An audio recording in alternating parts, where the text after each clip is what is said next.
She grew up in upstate New York. Her family moved quite a bit and ended up in Florida for most of her childhood and teenage years.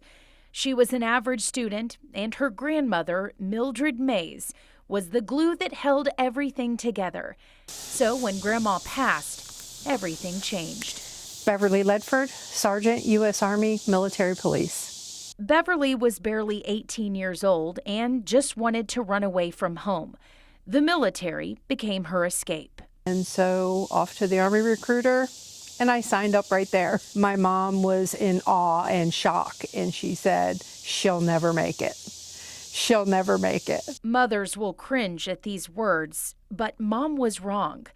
Beverly not only made it, but she ended up serving over 12 years active duty. I went on active duty in 1981 and into a career field. It was like infantry. You know, military police was, you did deploy, you did, not all units, but there was a good amount. And, when I did deploy, it was the front line. And so it was tough competing against men, and I felt as though I had to work twice as hard as a woman just to be recognized equal to a man. Beverly also played a powerful leadership role in Desert Storm while mothering 2 boys ages 2 and 4. And just in case she did not make it home, she implemented her family care plan, and her 2 children lived in Germany while she went to war. Our mission was to take Kuwait back over and hand it back over to the Kuwaitis. We were responsible for the prisoner of war mission, main supply route patrol. We also did the refugee mission.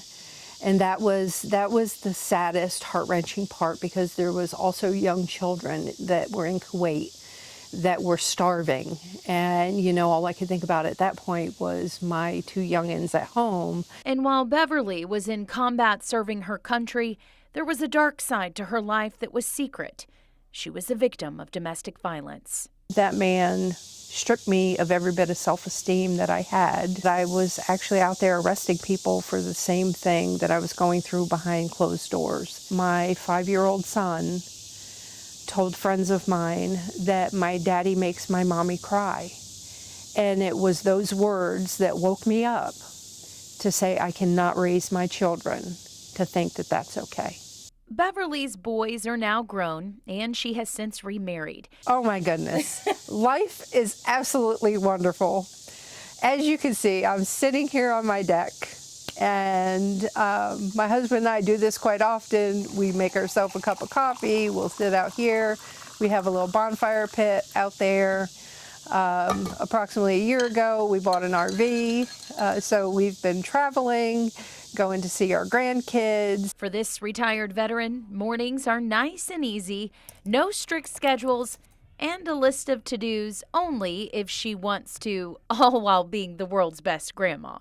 She has many awards, ribbons, and military medals, but her greatest achievement is something much deeper.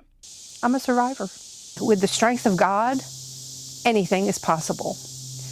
And I would encourage you to reach out and get the help that you need, because you are worth it.